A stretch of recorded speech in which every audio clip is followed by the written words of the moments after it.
Actually, they call me here Slava, and it's much easier for everybody who's not Ukrainian speaker, because I think it's much easier to get a degree for the university than for American than to learn how to pronounce Svyatoslav. And probably you can just call me Slava. And I think we can turn down a little bit the level of the mic, because it's sort of, it's feedbacking. Is there somebody responsible for that, guys? I don't know. Because, okay, otherwise I need to. So do you think we have somebody who can turn down the mics, because it's feedbacking? We don't. Okay. I'm not so sure. Because we also. Well, I can do that. You show me where. Okay, I will try to. Can you hear me like that? Yeah. I think it's much better. Okay. Actually, I know that many of you already.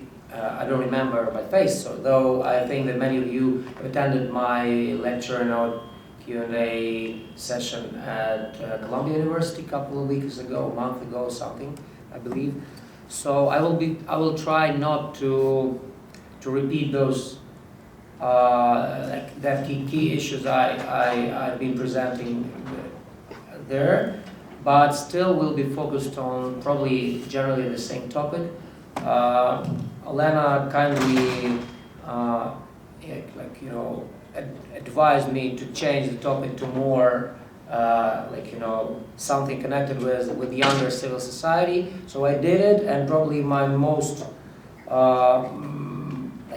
time which I'm gonna spend for my lecture. I need to do something with that. Do you think we have somebody, guys, to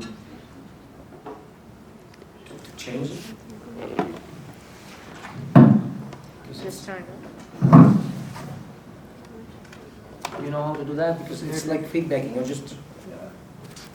No, you can't do that. Yeah. You can't do that. You'll make it even worse. You'll make it even worse. I'm sorry, but we need to get things work correctly. Is it like better? Yeah, it can be there, but I think it's more like, when I say it, it's like more cozy, and people understand that we are in one position. I don't want to be here like, teaching or lecturing you in a literal sense. I came here to talk, not to lecture. I'm not the guy who knows better than you how things in life work. I just give you my modest thoughts, and probably we can discuss them afterwards. So don't treat all you hear now like some wisdom you get on the sermon. I'm not any of these guys, although we are not in a strictly secular university, but still. No. Sorry? Maybe try to put them on the floor. Yeah, just, I don't know, I'm not sure. Probably, It will be better. You think so? Just do it carefully.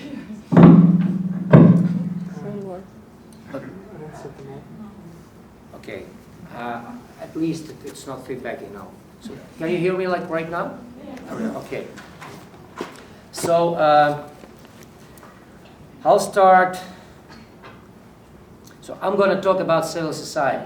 And probably at the very beginning, what I'm going to do, I'm going to explain why a civic society, which is so important for a development and a good prosperity of every country in the world. So I basically will talk not specifically of Ukraine, but of any country we want to get from point A to point B and make it better. And then probably we'll focus on some typical Ukrainian issues. So as you probably seen in my lectures, or you know what I'm talking about, and I'm pushing the idea of education and changing of Ukrainian young people mindset and sort of enlightening of our young generation. So probably things I will talk about will be based on my idea of education and enlightenment will be based on my ideas. Do you have classic classical education here in the university. So do they teach you Plato and Aristotle? So we'll start from that. We'll start from Plato and Aristotle, and these are two very interesting guys.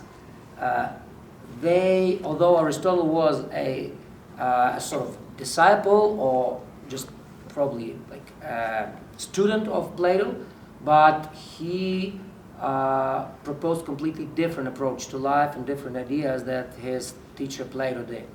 So Plato always considered statecraft through a lens of his philosophical approach. In his famous book Republic, many of you know this book, classical book, he proposed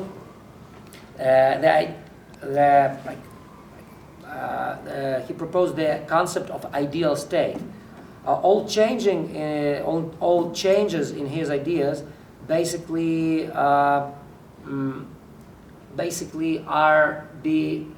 being done top down.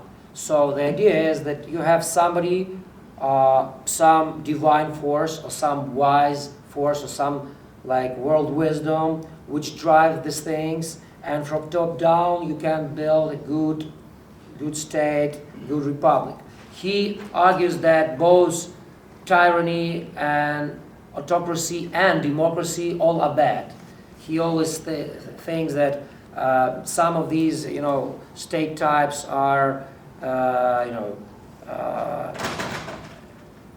actually, all of these state types bring country into either into brinkmanship of war or to poverty. Plato did it and thought that way, not occasionally. He lived just in the time when Athens were ruined by Sparta after Peloponnesian Wars.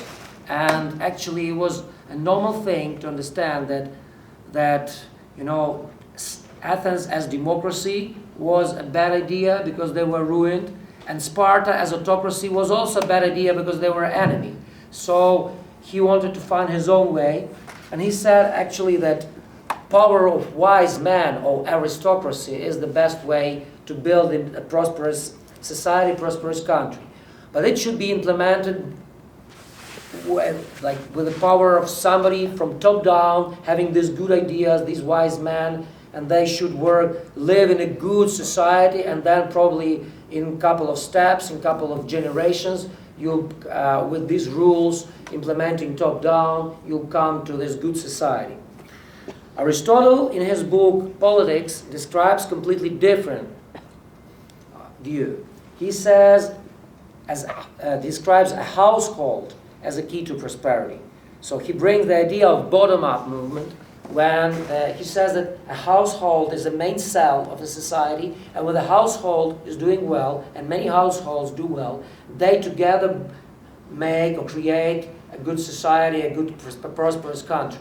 So actually these two ideas are opposing each other. What Plato says, everything is coming from top down, there is some divine idea implemented by wise aristocratic bunch of guys who give this wisdom and good to everybody. And Aristotle say, no, we need to do every day some things, day by day, every one of us, especially here, his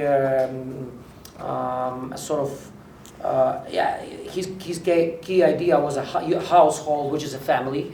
And the family working every day on the field, doing land farming, doing fishing, going doing sailing. Men when they did sailing in Athens, trading, doing properly their work every day, being very efficient and professional in their own work, they will create a good society. And these two ideas, they do oppose each other. And as you know from history of Christianity, Plato was a very, very serious figure for all early Christianity, because suddenly ideas and actually the divine power suit too well the idea of Christianity. It was easy to put them together. They are sort of, in some ways, even coincided. Then Aristotle was forgotten for a long time, because this idea that a man has his own power to change things was absolutely like abandoned, and actually was hostile for young Christianity. So only when on the Renaissance time and then Enlightenment time and New Age time, Aristotle once and his ideas once again became popular and flourishing. So my basic idea is that I think these both guys are right. So you can't do something just with Aristotelian approach, and you can't do something with Plato's approach. I think we need to have both movements, top down and bottom up. And knowing that all these ancient Greek, they did like allegories and analogies, so I'll bring you one. Imagine that you need to set a fire. I mean, to light a fire as something just to cook or to warm up or to heat up your place or something. So for that you need two things. Which are two things? Actually, you need a lighter or a match which is lit by somebody, and then you need a wood, brushwood, right? So you need something, a material, which should be ready to be lit and carefully prepared. It is like if this brushwood is too moist, the fire is not going to be lit. If it's too dry, or say molder, a fire is not going to be lit, because the first the brushwood which is too moist, you just can't set a fire. You know how it goes. But when it's too molder, you probably have a fire at the very beginning, but we'll stop doing it, like, because actually you don't have a consistent material. It's moldered, so you can't do that. Only a brushwood which is properly prepared, dried enough, but still consistent to the point that it is able to maintain a good fire is something we're looking for. So fire, in my allegory, in my fairy tale, is an energy or a momentum a society needs to make a leap toward prosperity. Like this is this energy, fire we need. Then a match or a lighter is a bunch of leaders, or a leader, one leader with personal accumulated energy and passion, ready to lit this fire. Then a brushwood is a civil society. And if civil society, moist brushwood is one kind of civil society, and moldered is a different one. So if the society the wood is moist, so society is still not ready to accept any energy. In fact, this brushwood extinguish any fire by the cumulative moisture they have. It just extinguishes. In other words, the society which is in this state is not ready to understand new ideas, to accept new energy, and to accept and to impose a new paradigm which is brought by new leaders. Those are just few new leaders. So you will never be elected as a political leader, as a new political leader with this passion and energy, by this moist brushwood society. I'll come later to this point. In my point of view, this moist brushwood is a part of society with lack of education and especially the narrow-minded approach to life, what we called sometimes,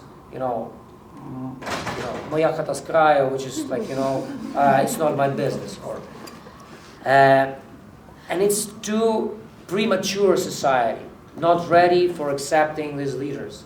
A dry or moldered brushwood is a society which waited for changes probably, or for something for so long, and doesn't have this kind of heat or hidden energy, which probably,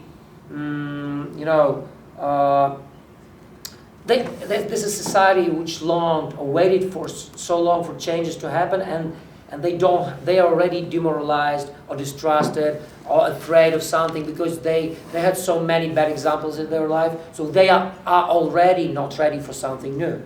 So because of fear, because of paternalistic approach to life, because of their hope were disappointed for so many times, they are already like this is a sort of like, you know, this Mulder wood I was talking about. Thus we can conclude that new generation lacks education or spiritual perception of light, or I would say even not education but enlightenment. So they need to not to be educated but enlightened. So an old society has a lot of this distrust, and they also not ready to accept something. So we had a paradox. We have distrust of this new part of society because they are not ready to accept, because they lack wisdom or broad-mindedness or education. And you also, and that's why they distrust. And also you have distrust of that older part of generation because they just, you know, like they distrust. The first distrust because of lack of expertise, and the second distrust because of they have too much of expertise and too much of, I would say, experience. I would say better, not expertise, experience. So that is why our society is driven by distrust. Some things that I was trying to tell to Italik, who were like present in our Columbia lecture, and you know.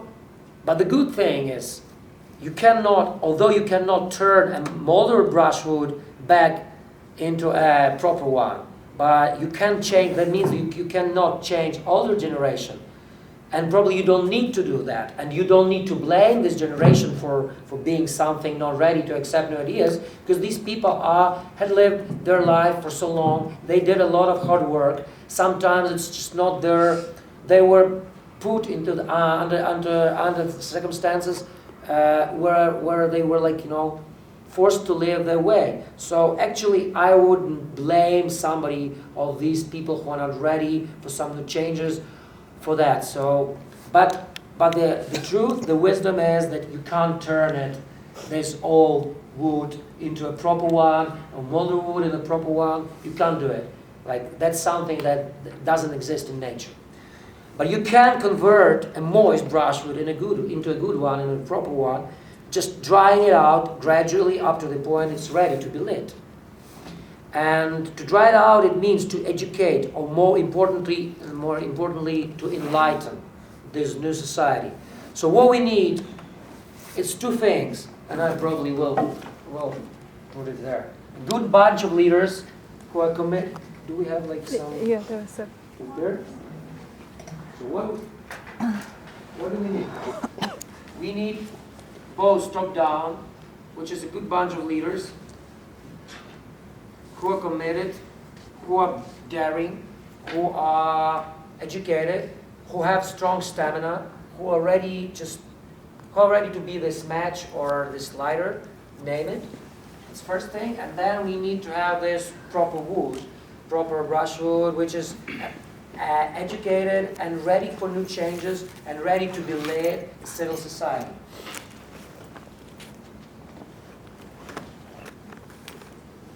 By having used an analogy of lighting, or to set a fire or something like that, I don't mean that we need a revolution. Like fire, it's not always fire that burns buildings. Sometimes fire maintains life. And fire always creates new energy. So my analogy is something that deals with energy, which our society and all societies, not only Ukrainian, but all societies which want to be prosperous, need. This energy, and the third thing, we need a right place and right time for these two to meet.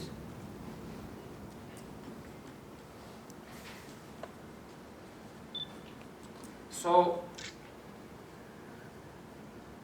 what I state here is that every country that is doing not so well has, like, the causes of that are here. So they either are lacking of their leaders, either the civil society is not ready for their leaders, either the time and place to meet them was not right. And I will put you a funny, I'll draw a funny graph now. and you'll see what I mean. So assume that usually leaders are here as like level of enlightenment or education. Let's say education or enlightenment. Both start with E, so take a pick. Here's time. Assume that leaders are already in some level. So they're here, these are leaders. Assume that society is here, starting from here. So we need to educate society, so they come to this point. And somewhere in the time, they meet. And here the change starts happening. Here is a tipping point where we start doing this momentum or this energy we lack, like start to work, and a mutual process of this, of this top-down and bottom-up movement start to work and to really to do things. It's one situation. It's a good situation. The other situation is, assume you say, okay, if society is more educated at the very beginning, or more enlightened than the leaders are. So the leaders are here, and the society is here, and they come in here. So the more the gap between them expands, the more society understands that they need new leaders, so they just find somebody here. And they still will be safe, because they just change this for this, which is sometimes elections, sometimes revolutions, sometimes different. So they will still find this. But the worst thing, can you see it here down? But the worst thing happens, it's enlightenment and time. The worst thing happens when here are leaders, and here is the society. They will never meet. They're moving parallel way. But that happens only when society doesn't change their quality, their education, their mindset in time. That we don't have that. That we have a not only homogeneous but also permanent state of non-graduate, or how we call it, I don't know. We call it I call it just stagnation. Well, that's what I call it. So they will never meet, and there will be never a right point. So what I want to say, and what I want to state here, that in all these three situations, we have the first two actually have their tipping point. The third not. What is different between the first two and the third? The society is changing. It's moving upwards. That means that the basic thing we come to, in order to come to the point where the changes are inevitable, we need to bring the society bottom up to this point. So that's why we need an educated and enlightened new generation who's going to do that. It's that simple. It's nothing else. So that is a theory. Practically, once again, I want to say that Ukraine now, coming back to Ukraine, coming to a practical world, Ukraine now faces a very serious time, a very interesting time. So we certainly are not, I assume, and I dare say, we are not on the third graph. Probably the problem of, I think we are the first graph, or probably the second one, which is actually, the first and the second are both good. The second requires more time to understand that your leaders are bad and you need to change them, but it's still good. It doesn't matter, first or second. I think that we are on the first or second, but the problem is that the angle or graduation of our growth, of our rise, is very little, very small. So we need to do it faster. In order to foster or to bolster the things, or to gain, to boost this educational growth, we need some practical steps. And recently, by some volunteers here in New York and myself, we had a discussion, a meeting, how to bring more Ukrainian students here to America and to other European and not only European countries in order to study here and to obtain and to get new kind of education. Once again, when I talk about education, why I so often I use the other word to enlightenment and education. I don't mean by the word education some specific knowledge or expertise you need to become a good professional. Because these things, like to become a good engineer, good physicist, good biologist, or even good historian, you still can study, for example, in Ukraine. You can do that. We have good people who can, good professors. I have a degree in theoretical physics, and I can say that I published my articles in best American and English journals, and they accepted it very readily, and everything was all right. But the problem is not that. The problem is not your expertise and knowledge in some field. The problem is your mindset, your paradigm in which you live, and your approach to life. That Ukrainian education today lacks. And not because it's bad, because it's never had it.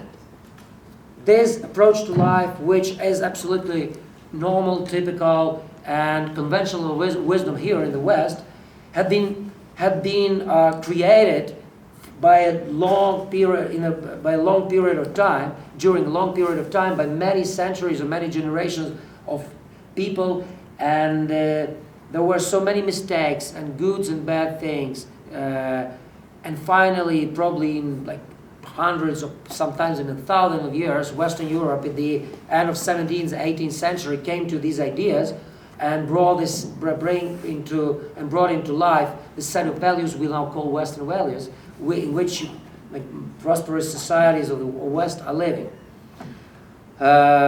Once again, we can argue about different set of values, Eastern values, and that's probably a subject of discussion or different lecture.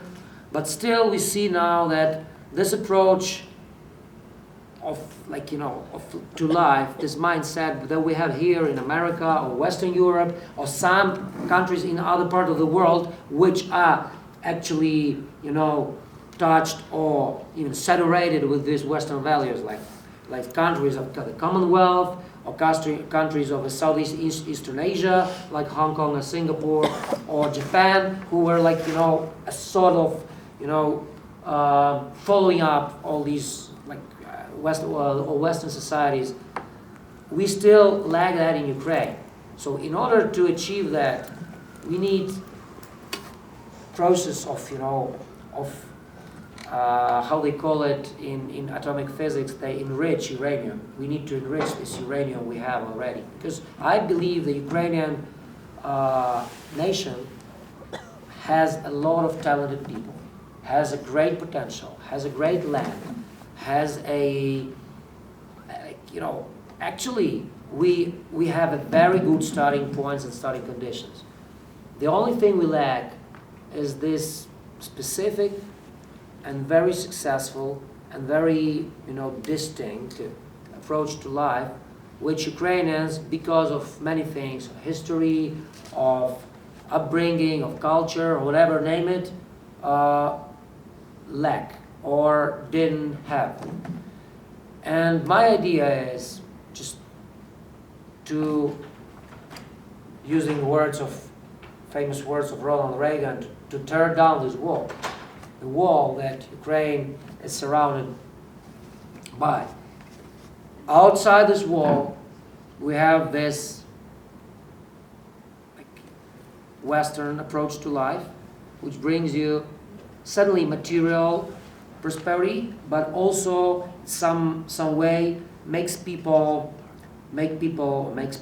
think more responsible. It's a sort of self-responsibility, what people here probably have or probably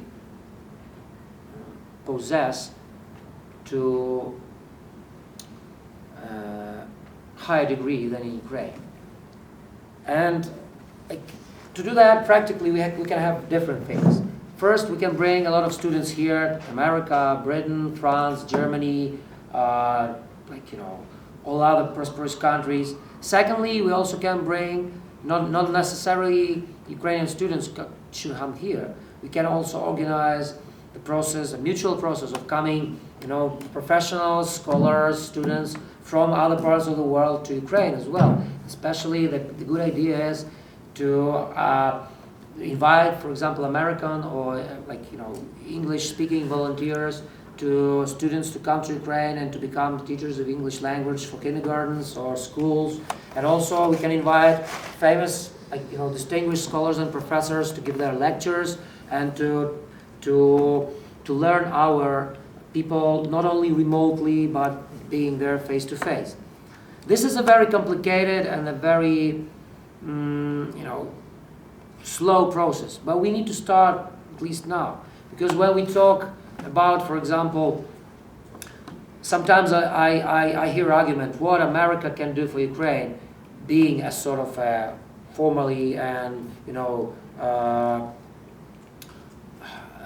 the country which recognizes itself as an ally of Ukraine, what should it do? And we argue a lot about giving billions of of financial aid, or the questions of lethal weapon today, and these are the most highly discussed and negotiated questions there at the summits on a high level.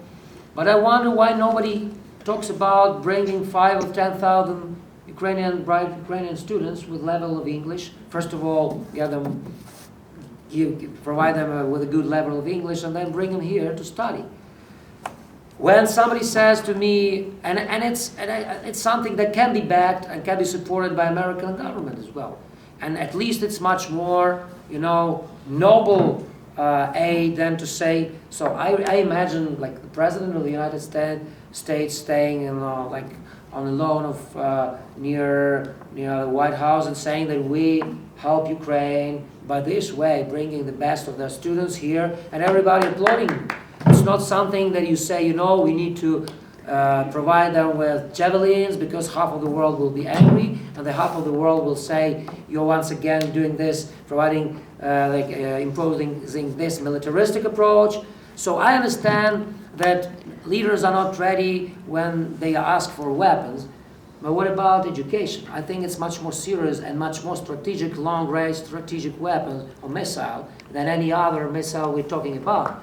And nobody in Ukraine in the high level, as far as I know, as far as I'm concerned, and nobody started to push this idea on a governmental level.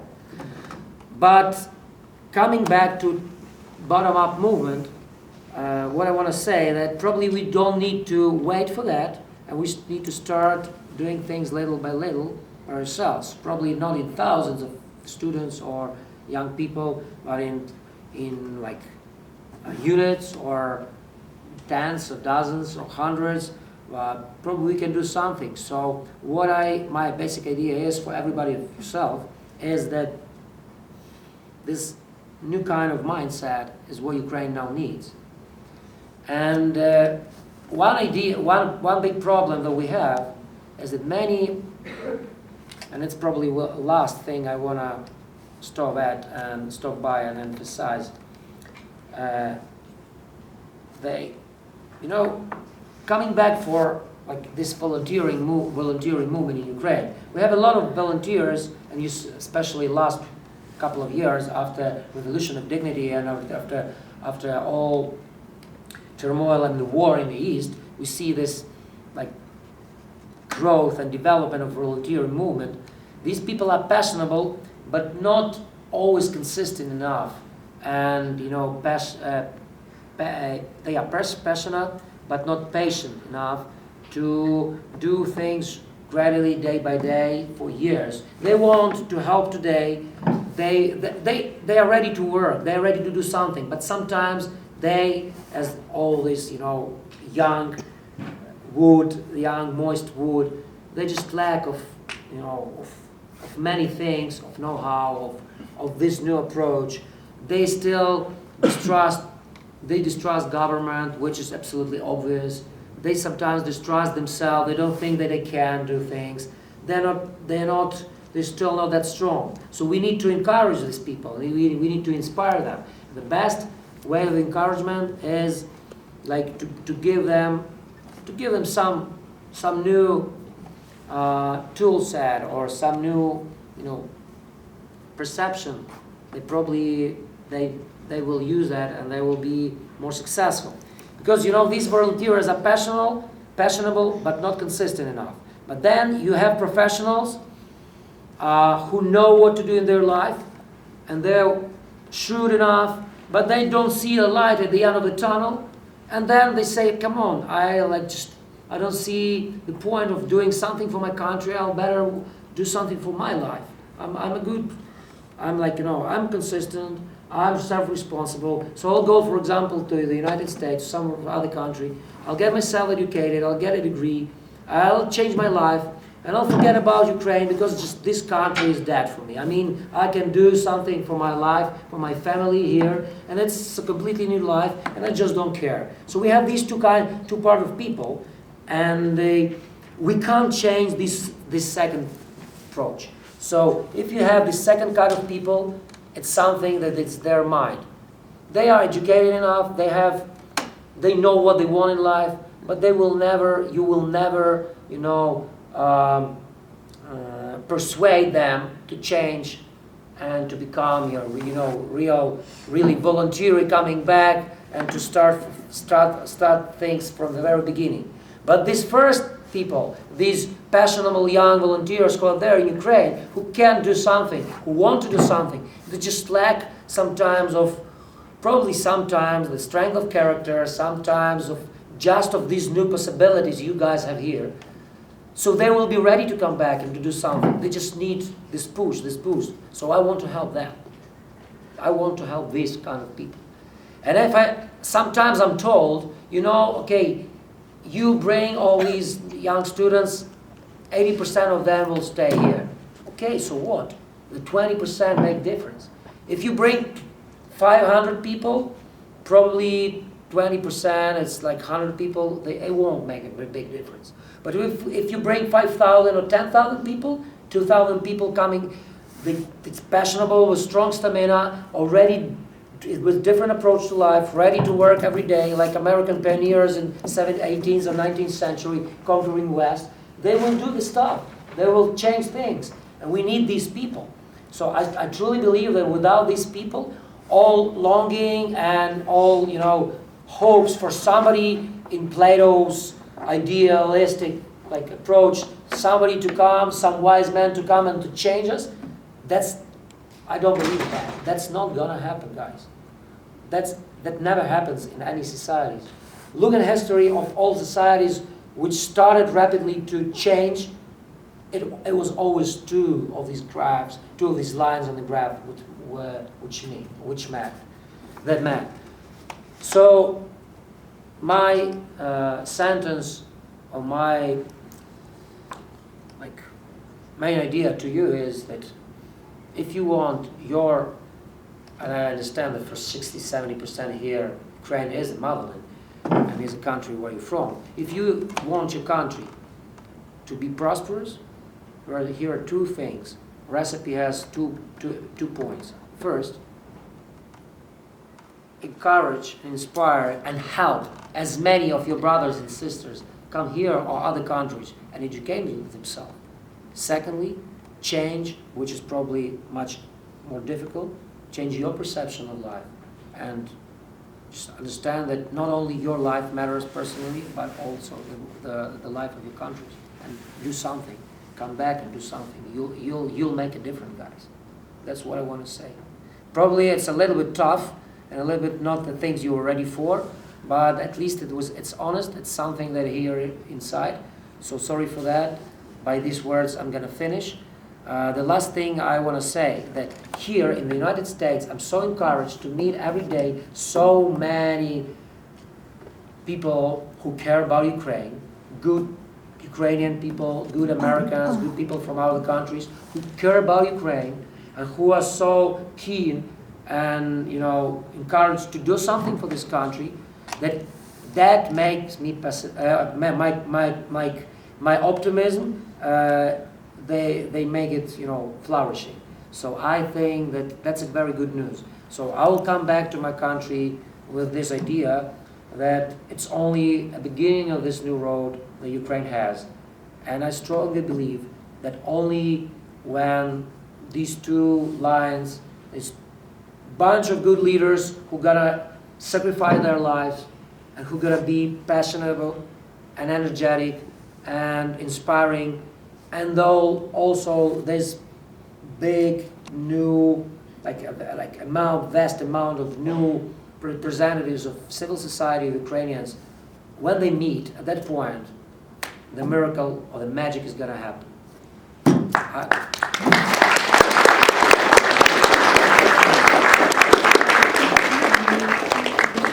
Thank you for a very insightful and very inspiring talk.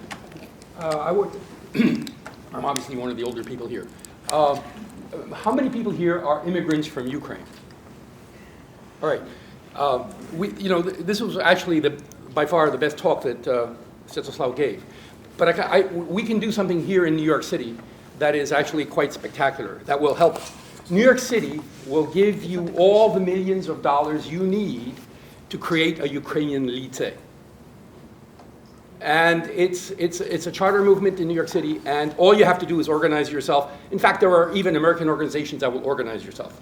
The only thing you have to provide is the teachers, and the teachers can be important for you. We can have a model school here at the expense of the New York City government that will provide a communication, and first of all, it will gather all of you, because all of you will have children. There are a lot of people here who look like they will have children in the future, right? I'm sorry, but this will be I- something that we can work on, that will continue the conversation, because there will always be a place for Svyatoslav to come to talk about the future, about education, and about learning from America and the West. Thank you. Can you introduce yourself, so who you are, My name is Bogdan Orushkevich. and what do you do? Sorry? And what is your connection with the university? I don't have a connection with this university, no.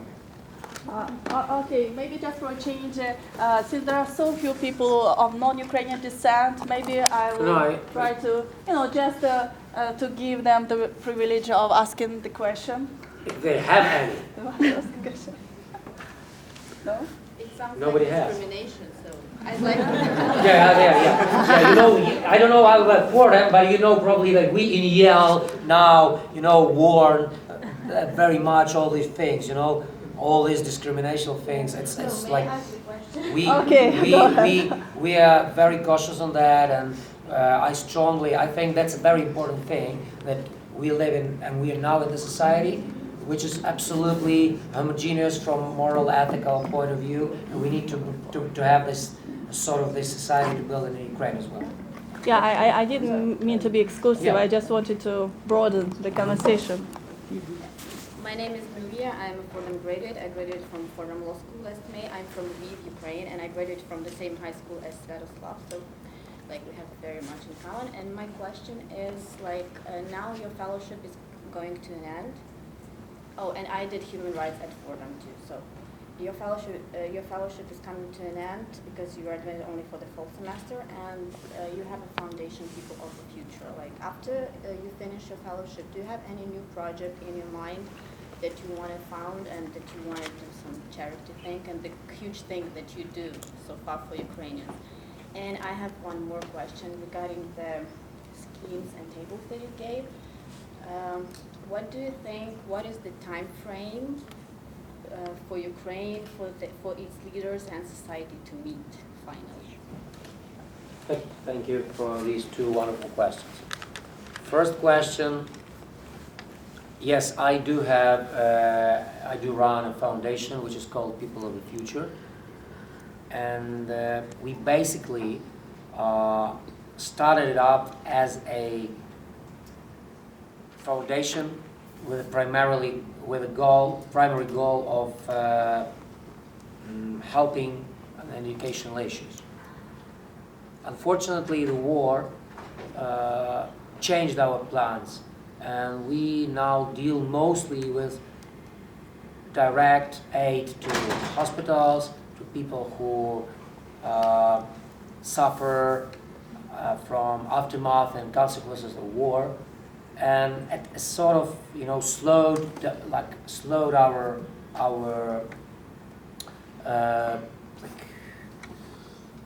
slowed our plans down. But we will certainly come back to our ideas, with educational ideas and issues. I think that this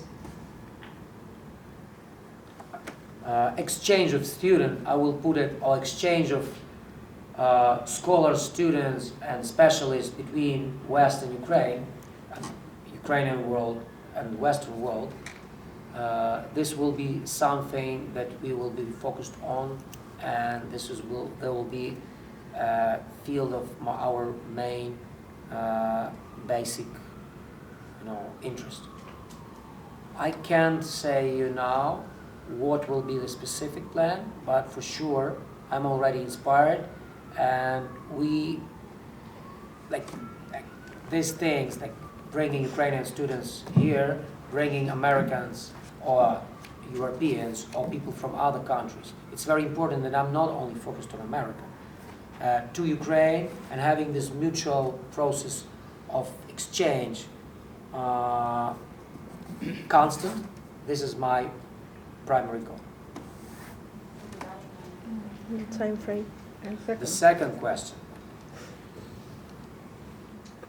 If I knew that, I probably would have been an oracle.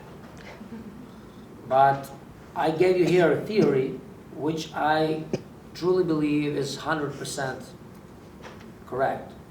But the problem with the theory is you never before you have an experimental data, you never know the numbers. So I don't know the numbers. I hope, as all of us, I think, that it will happen as soon as possible. But be careful and be ready to know that this as soon as possible will not gonna happen tomorrow, or probably even day after tomorrow. It will take a while.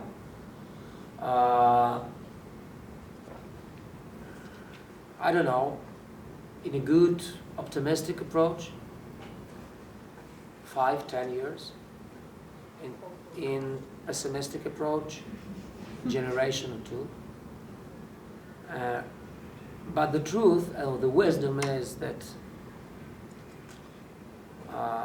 Moses needed 40 years for the people of Israel to completely change their mindset. By having said that, I don't mean that we need to wait literally 40 years. Who knows? Probably it will be 4 years for some things. Probably it will be 100 years. I don't know. But the Bible teaches us that all big fundamental changes, which I call tectonic shifts, take time, take a while. So just what we need to do, what we need to have a little patience.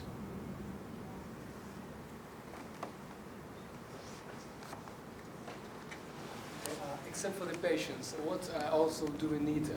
Does Ukraine need to become a prosperous state, according to your theory? So, leaders, civil society, and right talent. No, we have many things. Thank you. Many things we need, and it was not a lecture on strategy. It was lecture on it was my thoughts on why do we have this distrust and why we still, don't see probably this light at the end of the tunnel. I tried to explain what we need to change, because we change everything. We try to change, our geopolitical friends and enemies. We try to change our political system. We switch to presidential republic to parliamentary and vice versa. We argue one or two languages we need. We think of many. We already, picked all of approaches and things we already people have in the world. We had different constitutions. Well, we still moving in parallel. These leaders and society moves in two parallel lines. We need to make them intersect. And that was my idea.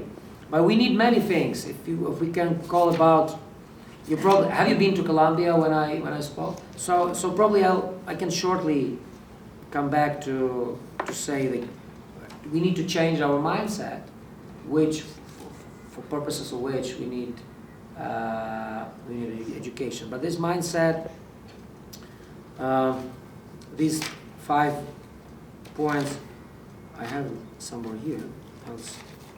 It's like this: build nation, build not. A nation should be built not on the past, but on the future.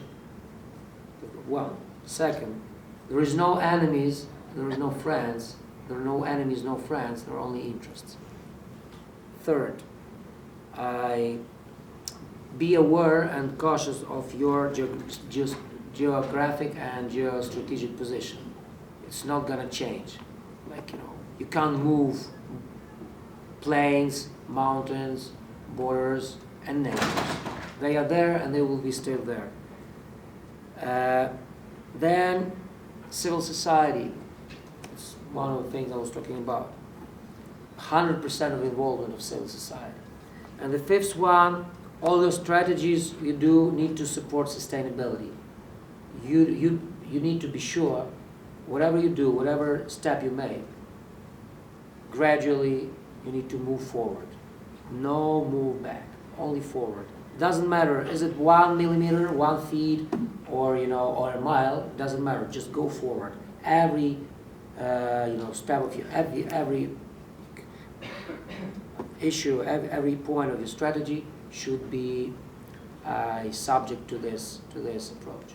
And it's easy to say, but it's very difficult to change, because actually these 5 things I named, it's something that Ukraine doesn't use today at all, just at all. So we're not thinking of future, we're thinking of past. We're still a nation which likes to think that there is something that unites us, unifies us, is past, which probably is not a bad thing, but once again, probably I'll say it 100 times in my life, but past, don't mix up, don't confuse past and memory, because memory is a torch on the road to the future, or a beacon on the road to the future. And the past is a burden you carry in your backpack. And these are 2 different things. We sometimes mix it up. That's a big problem for Ukraine. No enemies, no friends. That's a very wise statement that first was said by the United Kingdom Prime Minister Lord Palmerston at the beginning of middle of 19th century, who said that Great Britain has no permanent enemies. Great Britain has no permanent friends. Great Britain only has permanent interests. Something that our politicians still not think of. We need to find an enemy, and moreover, we need to find a friend.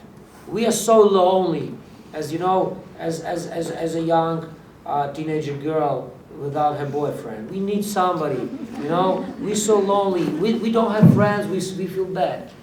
Sorry, guys. We don't need friends, and we don't need enemies. We need interests. We need to know. It's not a human being life. It's different. We just need to know what is our goal and go there gradually, step by step, every day. Just don't care. Sometimes people who were yesterday your biggest enemies will become your situative allies, not friends, but allies, and vice versa. People who yesterday supported you or you supported, they become your adversaries. But it's always, everything changes. Once again, that's something from Aristotle. Everything is in movement every day. So don't think like in this narrow-minded framework. The 3rd thing is like geography. Once again, so just stop complaining of our geography. Not because it's good or bad. It won't change. It will never be different. So what's the point to complain? Just accept it and do the things. What's the point to complain that you know, you were like 100, 1.75 or 1.76 centimeters high as I am, if you want to become like 2 meters or 1.90, I can't think of that every morning. It can, you know, soak my, and like, you know, and absolutely, you know, can spoil and poison my soul every day. But what's the point? Let's enjoy life with that height. I mean, it's great. I can do that. So that's something the Ukraine needs to think. And like civil society already spent like a whole bunch of time for that. And the last thing about these strategic, you know, strategies that support sustainability. We always see something from, we are at point A and we want to go to point B, and we are so passionate to go there, so we don't understand that after point B, we inevitably will need to come back to point C, which will be further back, you know? That's what we do. Don't be in a rush. Just keep patient, but just see the final goal and go there gradually, step by step. Don't be too overexcited. Don't say, you know, it's good to be patriot, but it's better to be a wise patriot.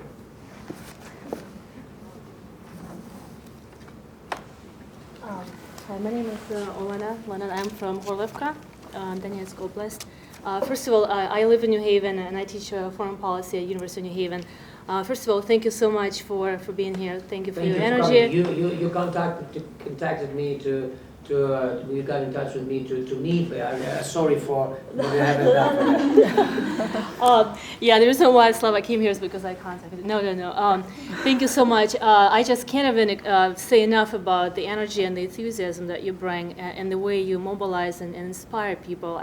You know, and I did go to the Columbia talk, and I'll tell you, my Facebook never exploded as much as it did after Columbia talk. The energy that you bring is amazing. Whether you sing or dance or talk or drink coffee, whatever you do. I'm not gonna dance here. You know? It's Catholic University. So we can dance at Berkeley, California. So. You know, you strike me as the kind of person who doesn't shy away from challenge. And that kind of my question was about actually two questions. One is about what you just said. You know. With your competition, right? So, you know, you strike me as the kind of person who doesn't shy away from competition, who welcomes competition, who welcomes challenge. And, you know, last time you said that you're surrounded by the smartest people in the world right now as part of the World Fellows Program, and being at Yale and New Haven. And it makes you excited, you know, you're excited about it. You want to learn more. So you welcome competition, and I watched your Brussels concert, and it was amazing how you handpicked different musicians who perhaps are better than you in some ways, and Absolutely. That's exactly why you bring them to the team. You could have just sang with Okean Elze, but you wanted to do something different, and you picked people who you knew, who could possibly put you in a position where you would look, you know, less talented or less experienced. And I really admire your ability to pick a team and not be afraid of competition. Now, my experience with Ukraine, especially with leadership, is that sometimes the problem is not that we have a lack of talented people, is that they don't get hired necessarily. They're not always welcome because they create competition. So how do we change that culture of fear of competition? And you served in Duma. Not in Duma, I'm sorry. In the Ukrainian parliament, in Rada, thank you. I'm from Gorlovka, but true patriot, I promise. Test me later. They still don't have Duma there. Freudian slip, who would have thought? Why did you leave, and did you feel as though people perceived you as too competitive and too powerful to mobilize youth around you? So, thank you very much. Sorry for probably seeming not attentive, but what was the first question? You said two questions. And one question was how do we eliminate that fear of competition? And my second question was mobilizing youth. what you do so well, and I've seen a lot of people come to the United States, politicians, parliament members, and what I see in you is that ability to mobilize people.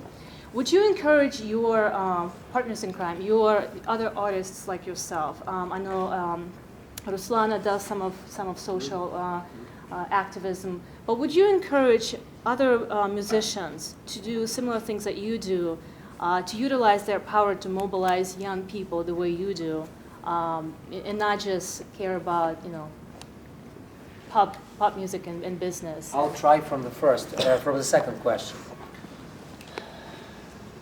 Do I see myself as somebody who is gonna persuade other colleagues to do something only by my own example and only by my own life? I think my life is my example. I can't enforce them. I don't believe in that, actually. I don't believe that you can inspire somebody by the other way than just inspire somebody. And if you want to impose your ideas or will, or you want to let them do something obligatory or compulsory, or just put them in frames that they feel ashamed or they feel obliged to do something because under circumstances, I don't believe it works. I just don't believe. It probably will work once or twice. So people you mentioned and other people, they certainly do a lot of things, and I'm very grateful to everybody of my colleagues, people from arts, people from science, from civil society, from scientists, writers, everybody who, not being today in the offices, political offices, do something, some modest, sometimes not modest, big things for their own country. I'm one of this team. I feel as one of these people, and I will be ready to be, a part of that civil society, which is now being brewed, I don't know, either by God or by under circumstances, but is being brewed by somebody, something. So I don't think I have a role to come to everybody and say, do. Actually, I do it now. Like, it's soft power. What you ask, it's a little bit like hard power. Like, why don't you guys do what I do? It's a sort of moralization, and a sort of clashes or contradicts with the principle, don't judge and you won't be judged, So I'm doing what I'm doing. I'm never trying to judge or to blame somebody else. Then the first question is very interesting. And you talk, why do we still have these leaders? They don't accept anybody else. Partly this is because we all come from paternalistic society. You can call it Eastern society, you can call it Soviet society, you can call it whatever, but the truth is that in that society, the competition is not being welcomed as a fact. So when you're in a school, the teacher for you is somebody between the God and and the king.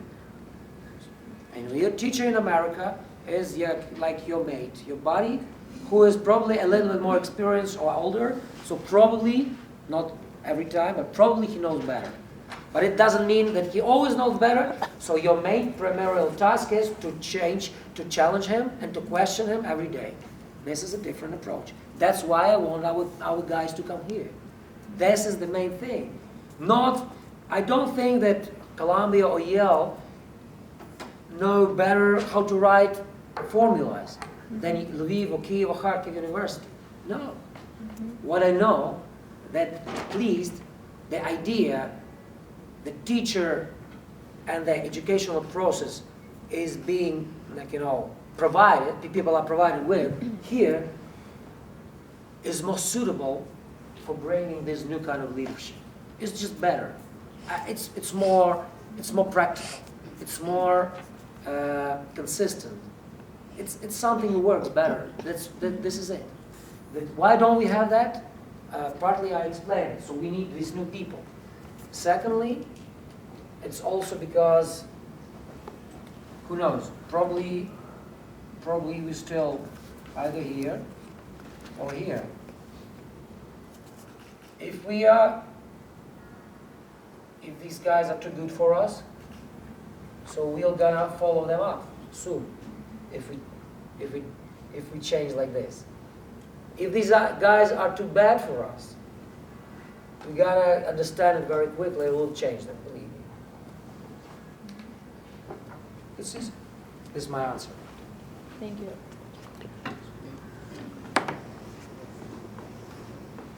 Okay. Right. Okay. So 1, 2, and 3. I see 3 hands like that. Okay, so I'm Anya. We're not in a hurry. Just. I'm Anya. I'm from Dnipropetrovsk. I'm studying here, writing my PhD in educational psychology. So I do understand that education is the key, and I totally agree with that. But going back to that, and you were in between saying that you don't know if we're still in first position or the second position. So do you believe that our current leaders in Ukraine deserve our trust, or should we actually control them and pay attention to what they're doing, and they don't deserve our trust as much at all at this point in our history? And do you know, probably because we are learning everything from the news, and you most likely, hopefully, know more about the actual... Not last for a month. Okay, not the last half a year or so, but hopefully more than we do. Do you know leaders that deserve our trust, and would you like to promote them in this soft way? Not pushing, but actually promoting people who we should trust and who we should look up to and help. Thank you. What? You have one in Svyatoslav. First, That's an interesting question too. first of all, if you ask me, who should you trust, it's already a wrong approach, I think. So you don't ask me, you just know who you want to trust and who you don't. So it's your responsibility. It's not my responsibility to tell you, it's your responsibility to know. You take your responsibility, who do you think are good leaders for your country? And all other 45 millions of people in Ukraine take their own responsibility for that. Because the thing is now, we are still thinking that Slava, or Peter, or Paul, or John, or Jacob, or I can name all 12 disciples. Some of them will come and tell you the truth of their commandments. There's no, we need to create these commandments for Ukraine by ourselves. I mean, all of us, not only me, not only you, but both me and you, understand? So my answer to your question, are our leaders, common leaders, and current leaders, do they deserve our trust? I can say only my answer, my personal answer. And my personal answer is very, you will find it sneaky, but it's true. Some of them do, some of them not. Those of them who do, sometimes not. It's very, it's very, it's very changeable.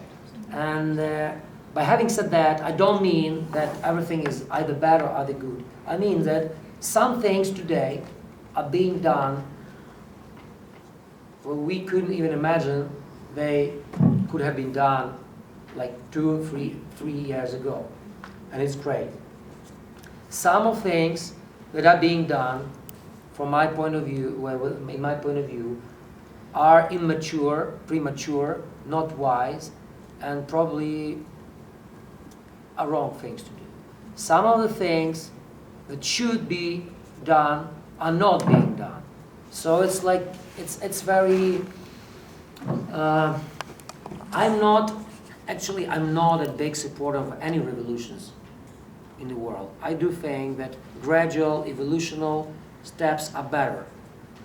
But the problem is that sometimes we come from point A to point B. You don't need only to gradually move, but sometimes you need to create something extraordinary. I only hope and pray that these extraordinary moments in life of Ukraine will be as few as possible. I don't believe that we can avoid that. That is impossible. But we already had a couple of them. I don't know how many still we need to have. It always reminds me a history of French Revolution. When French Revolution in 1789 occurred, people were in the world, especially like progressive, enlightened society, was so excited and encouraged by these events. So they were thinking of the French Revolution at the beginning of the new world.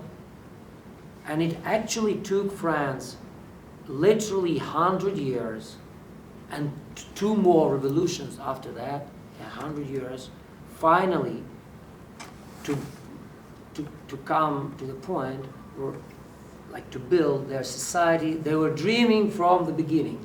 At least, I mean, certainly not 100%, but at least was something closer. You remember the first Jacobite times and like times afterward of restoration and Napoleon, and once again, the royals came once again, a new revolution, and once again a revival of the royalty, and then finally war with Germany, and many things. Then in 1870, finally, all the last revolution, they did, like, like they became what they are. Once again, I hope that we don't need to have 100 years, but I just want to remind you that many countries went through that. England had even more.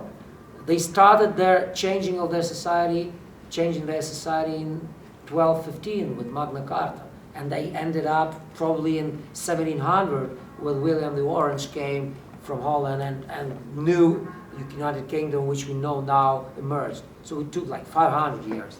Like, it took Americans at least 75 years before finally they understood that these two parts of the country live the different rules, and they need to, to come to an equilibrium. And equilibrium they found only through a horrible civil war where they lost almost 1 million people. You never know how things happen, but one thing you need to have leaders which are ready to sacrifice themselves with strong stamina, and a civil society ready to learn and to get educated and to get enlightened. If you don't have both, you won't have this point when you start doing better.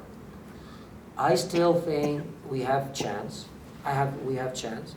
I don't think that our chance is 100%, but I believe it's 100%.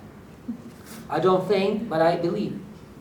Actually, I think that belief is some fundamental thing we have in life. Actually, you guys who are from this university are being taught every day that belief or faith is something that a man needs. So, yeah.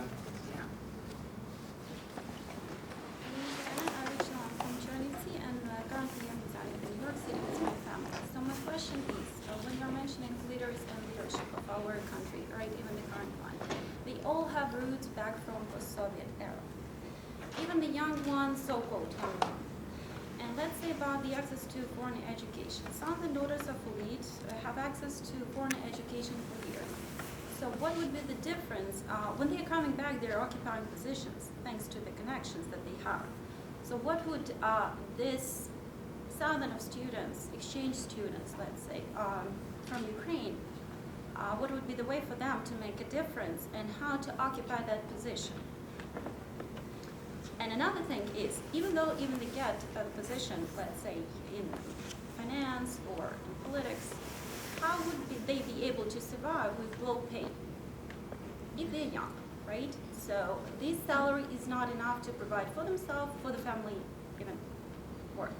So what will inspire them to make a change in the country And how can they do that? How they fight the corruption in the system? If you have, thank you for the question. If you have a current, a creek, small river, it's called creek, right? You have a creek, and it comes to a dam, small dam. It stops there for a moment. And nobody, because it's called a turbulent current, nobody can evaluate, solve the equation. Where will be the next route of this creek? So, but you know for sure that somehow the water will find its path. Like, not this way, but that way, not that way. So this is my answer. I don't know how these people will succeed. I just know that a big number of people with this approach will definitely succeed. I'll tell you one story from political science, or probably from economics. If somebody of you guys know the history of Chile, of country Chile, and you know that there was a country very rich on both sides, on copper, and that was the only export item they had in their life. So it is sick. Actually, they depended only on that. And they lived more or less, I wouldn't say good or bad, but I say by Latin American means they live, like standards, they live not very bad. But they were so impressed by socialism, so when Allende came, they just sort of screwed their economy. You know the things, yeah, I see that you know.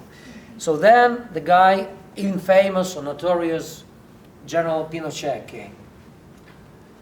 I won't judge and won't say anything about what he did in his politics, because many things that he did were terrible, and we know that. And in lives of people, for me, I think it's a sacred thing. You never kill people, even for better ideas. But I don't want to judge or talk about that. There was a famous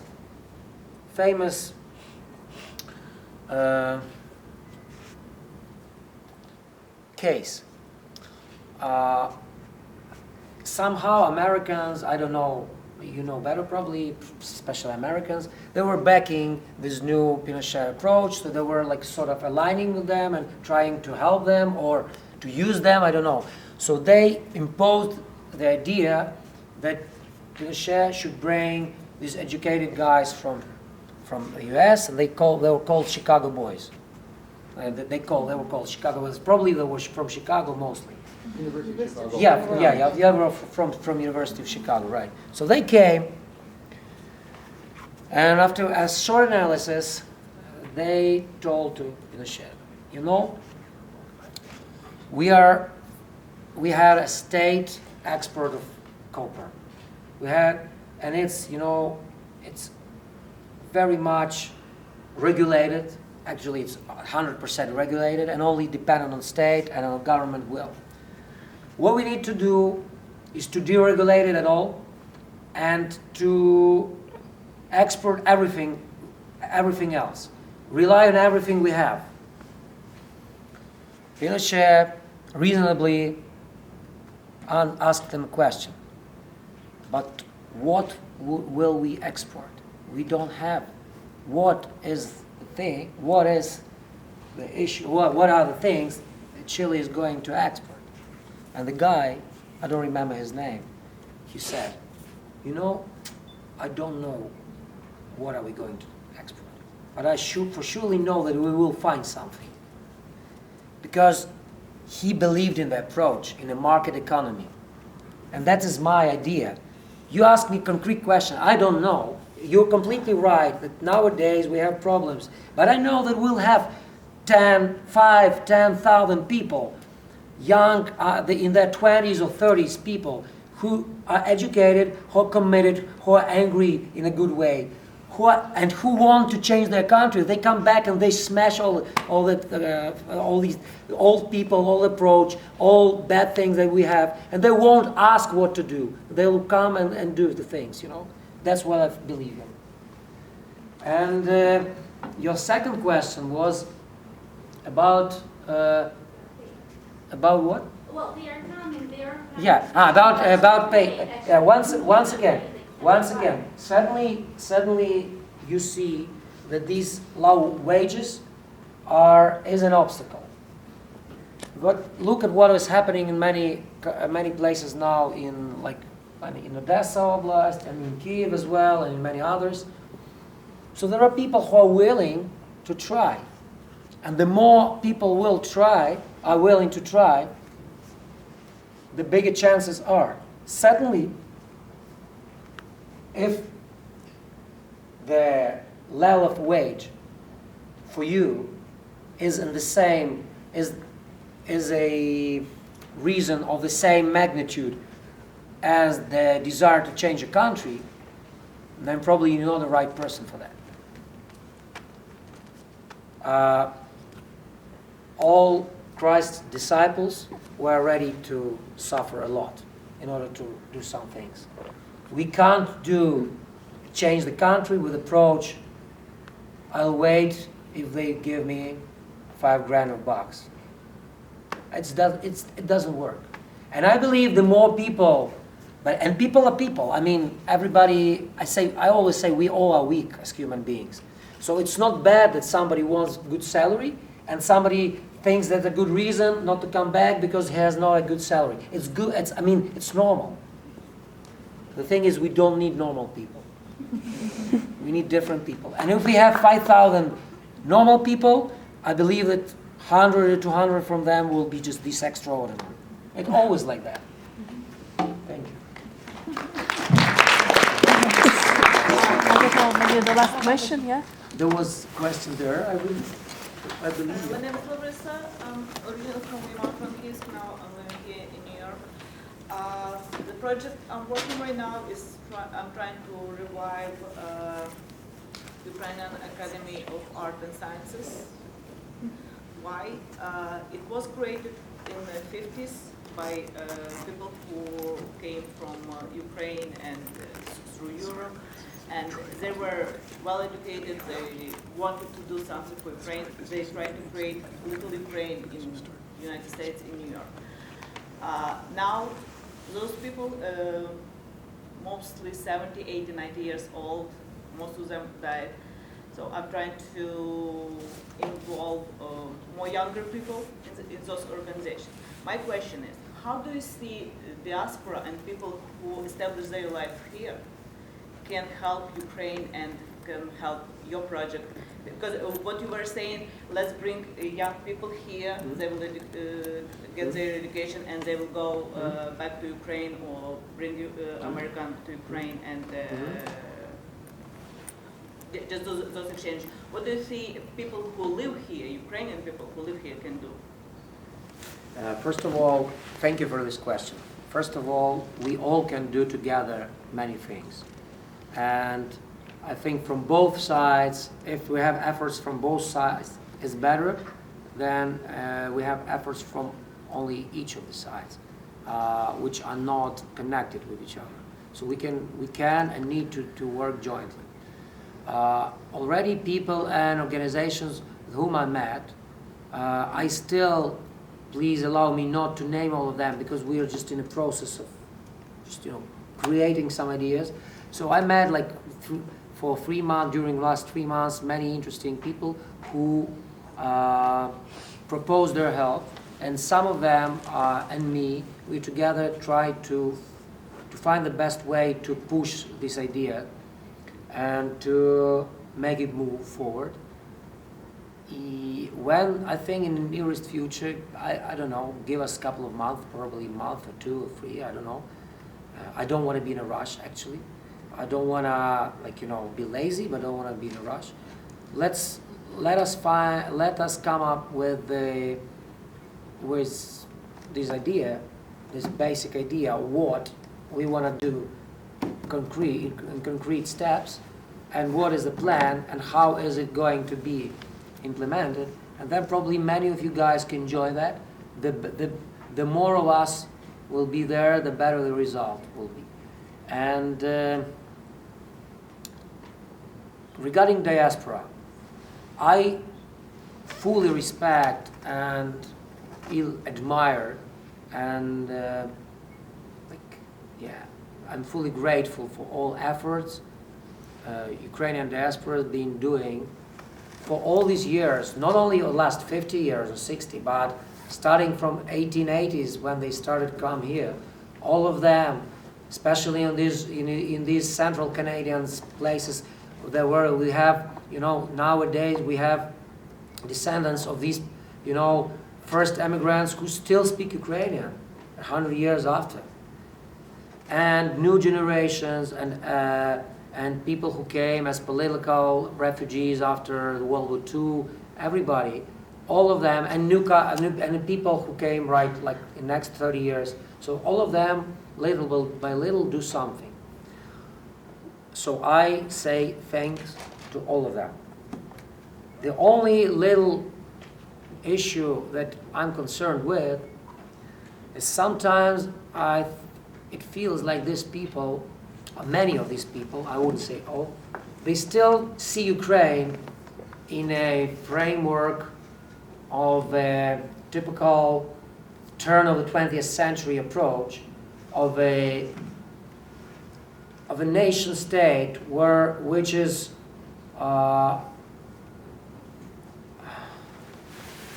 the idea of which was first created in the 19th century thinkers and movements in order to break the empires, and it was movement all over Europe, and it was in Ukraine, and it was in Czech Republic, and Poland. It was in even Jewish people who didn't have their country at the time. They were looking all these things, Zionist movements and that whole thing. That all was created at the end of the 19th century, and that basic approach was that if we have some place where we have some people who have the same culture, speak the same language, and share the same habits, they do have right to create their own country, a so-called self-determination point. In 1920s, most of these empires broke, and most of these countries gained their own independence and started their own countries. Ukraine wasn't that lucky because of different reasons. I don't want to talk about that now, although somebody asked a question, but I don't want to talk about that much. So we were not lucky that much. But the problem is that when in the 20s, at the end of the 20s, at the beginning of the 21st century, we already became independent, and we started to think of our country.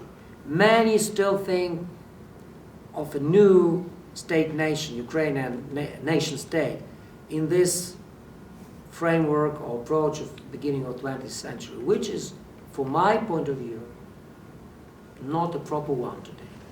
So we need to stop thinking of our country as of a country which has common habits or culture or past.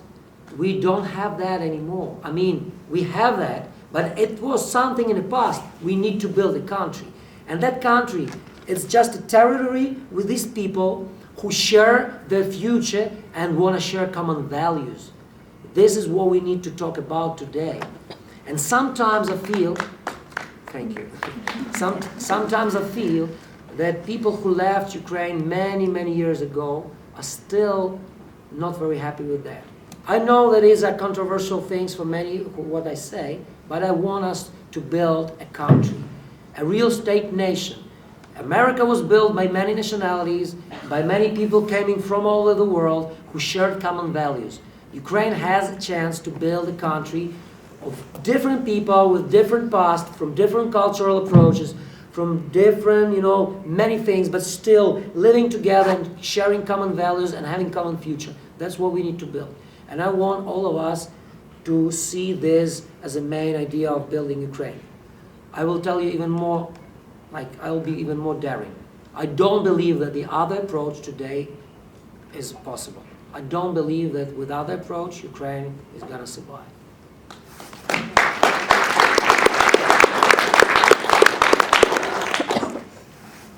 There was, sorry, but not anybody there. Okay, because there was some other people, but they're not raising their hands. Okay, my name is Lubar. I'm originally from Ivano-Frankivsk, that's Malinovnichi, Carpathian. Based on all the story which you tell us, leadership, civil society, rights, and place, I have just very simple question. How you see in the future in Ukraine, and what kind of wish you have for that new generation, and how you see that new people or young people which is have to get good education, good prosperity in the future. How you have some maybe the best wishes for this young people. Can you comment on that?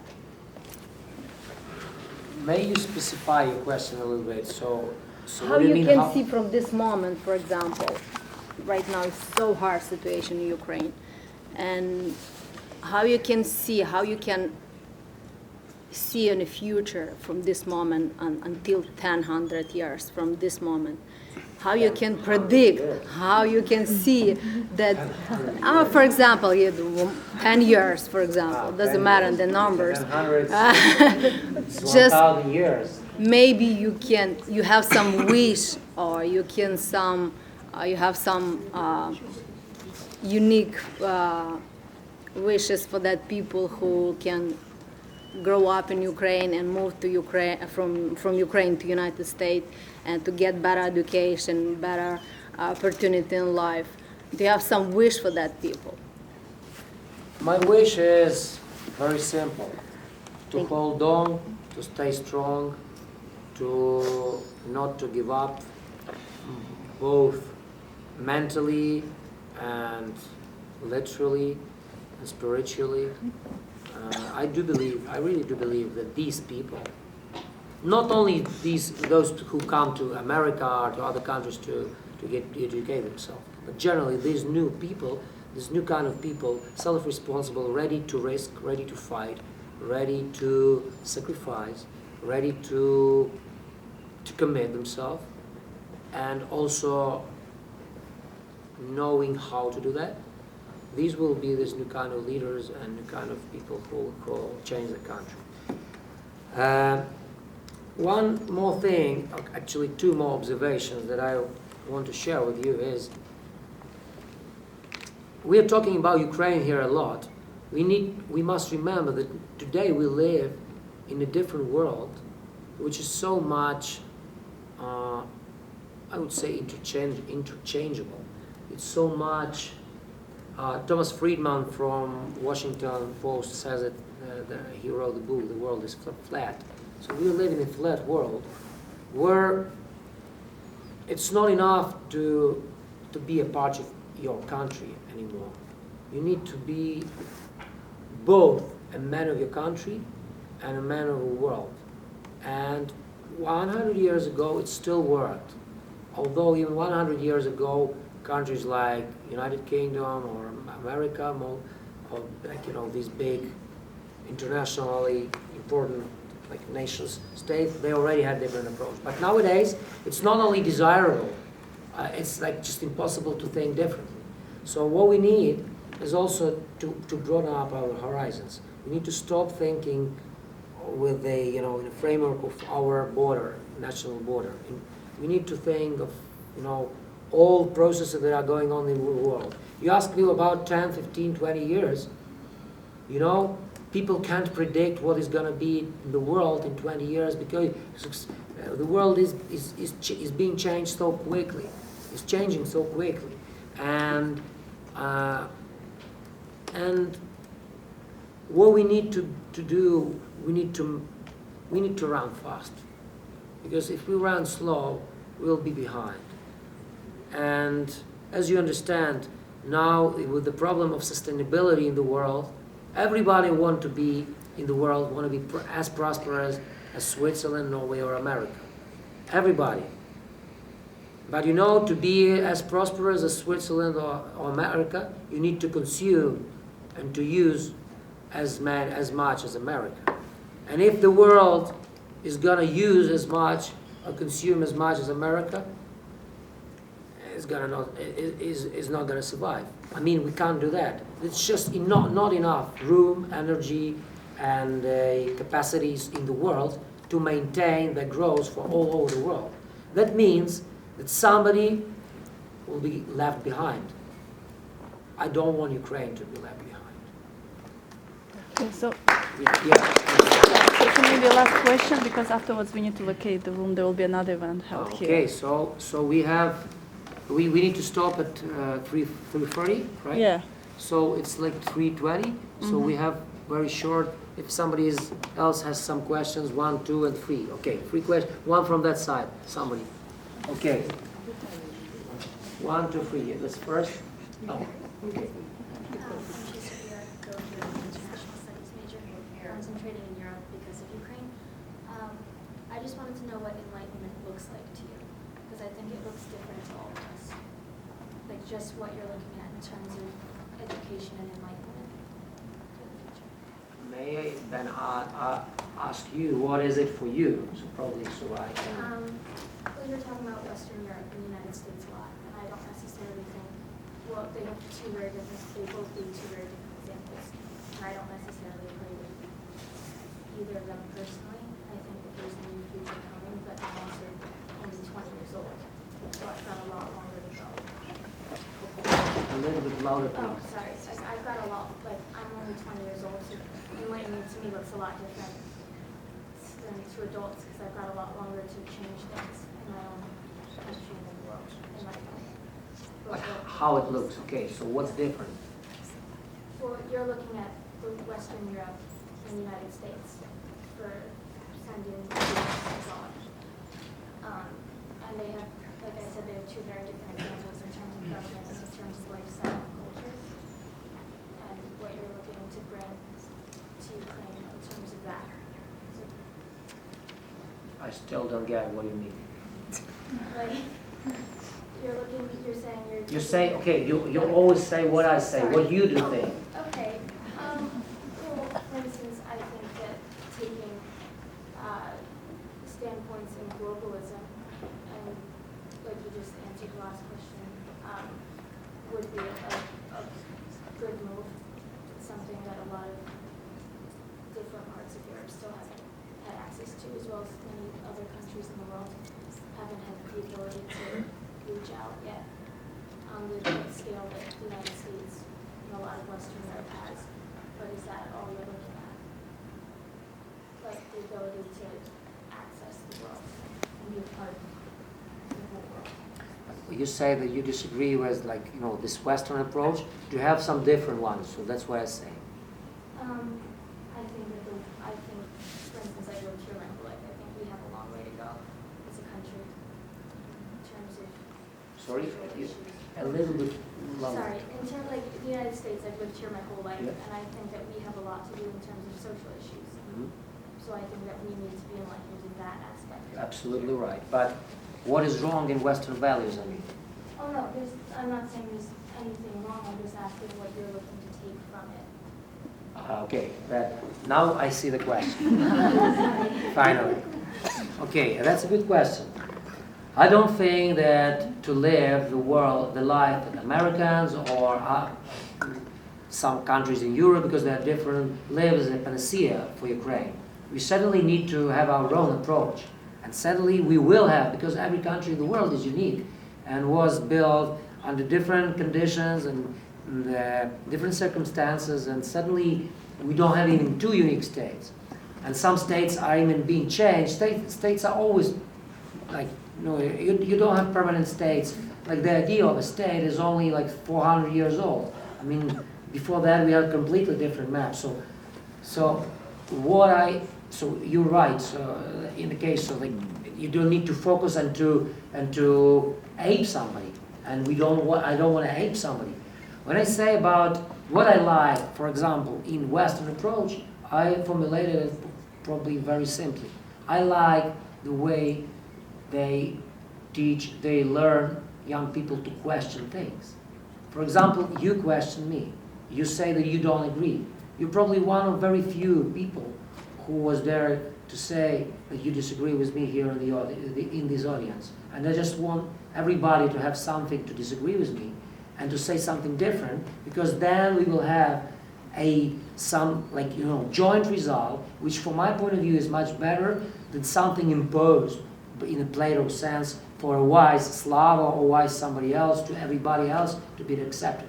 It's a typical Western approach, and it's joint, it's the same in the United States or Canada or Australia or the UK or Germany or France to less extent, Southern Europe to less extent, but it also this approach is working. Once again, it's not 100% to the same level, but even in Confucian societies like Japan or Singapore or Taiwan, it's still working. So Ukraine still lacks of that. If you come to Ukraine, you'll understand what I'm talking about. And it's not, it's not the way, you do coffee. Especially not the way you do coffee. And was two last questions, or what? Yeah. Hello. How are you? My question is a little similar. I didn't get your name, I'm sorry. If, in ideal world, you became a ministry of the Ukrainian educational system, what would you personally change? Maybe you would leave something. Like, I would get rid of chemistry in 7th grade. What would you do? What do you like in Western education? What you dislike? What you like about our? There are two things we need to change.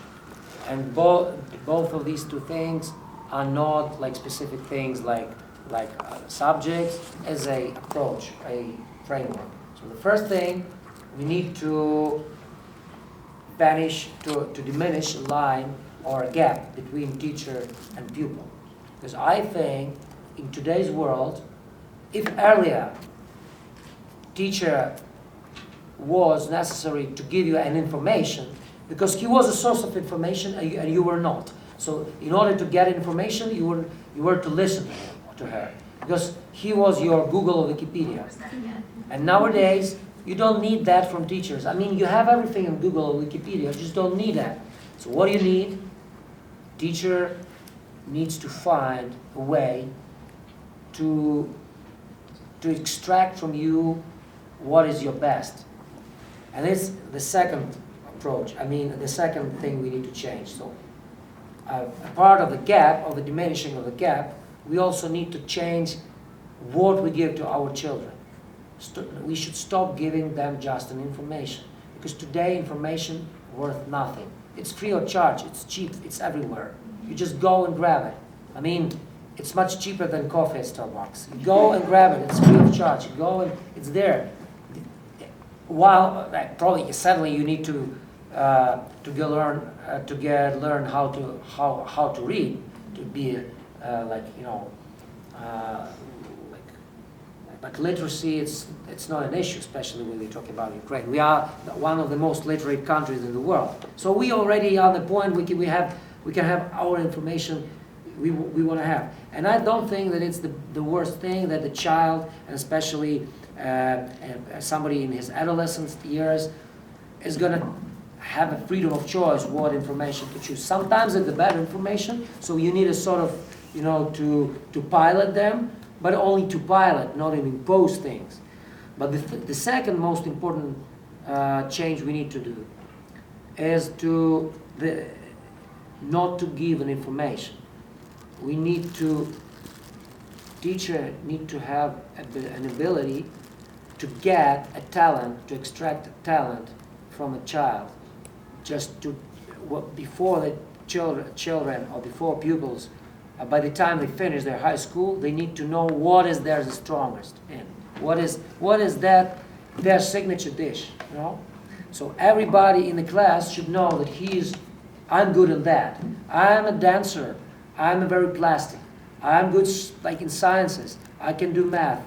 I can learn by heart many poems. I can draw. I can do this. I can do that. And then by the time you are 17, 18, 16, you know what you're going to do next, and you will be a pilot of your life after that. So pilot, which was your teacher. So it's like a teacher should be an instructor in your plane sitting next to you. You are both having a wheel. How we call it in a plane? It's not a wheel, but anyway, like this, like a joystick or whatever. I don't know. Yeah. Huh? Steering wheel, right? So tiller, right? So you both have tiller, but before you, when you're young, you're not experienced. This is only in the will of your instructor. But then, little by little, you both start ruling things. By the time you get older, he says, "Okay, stop by here. I'm coming." I'm like, "Yeah, you drop me off," not sadly in the air, but just And then it's your own pilot, your own plane, your life. You're a pilot. Go ahead. So that's what he or she needs to do with you. And both of these things are not implemented in Ukraine. How to do it practically? Frankly speaking, I still don't know. But frankly speaking, I didn't think of that because I can't think of all the things simultaneously.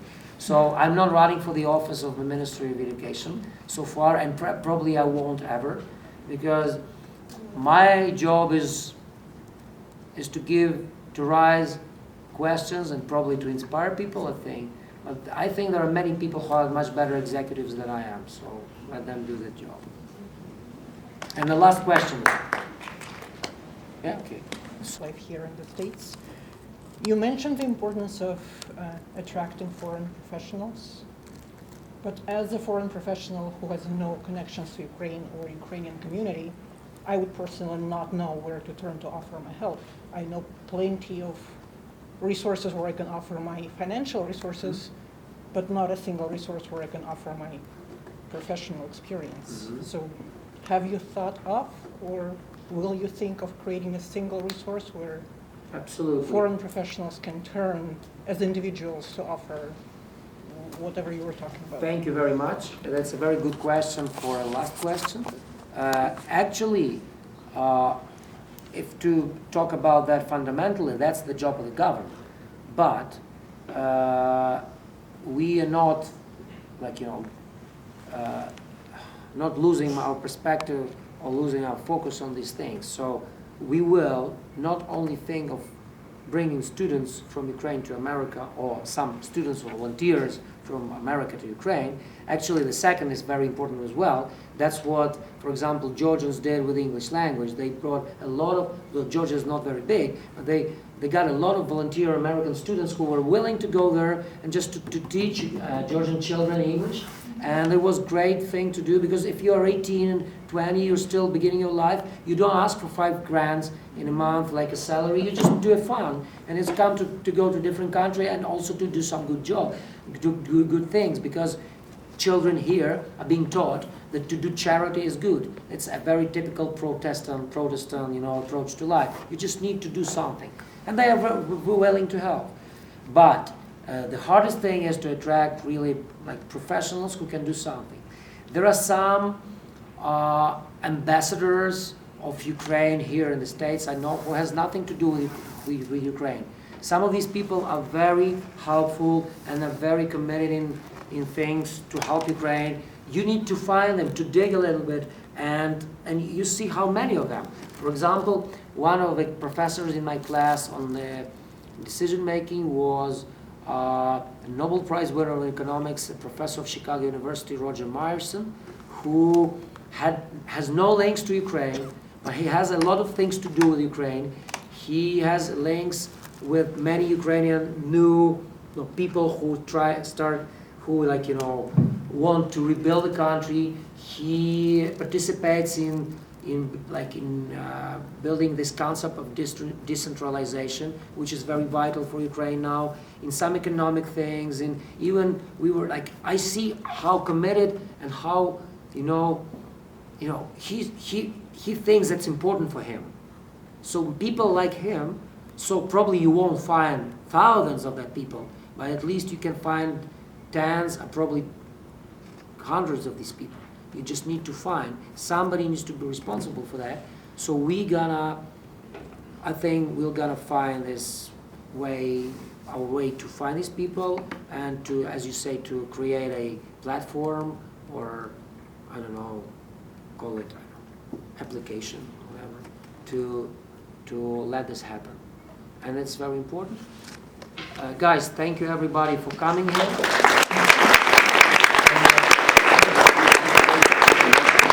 And I really appreciate your time. Probably next time see you either in Ukraine or here in the concerts. You know.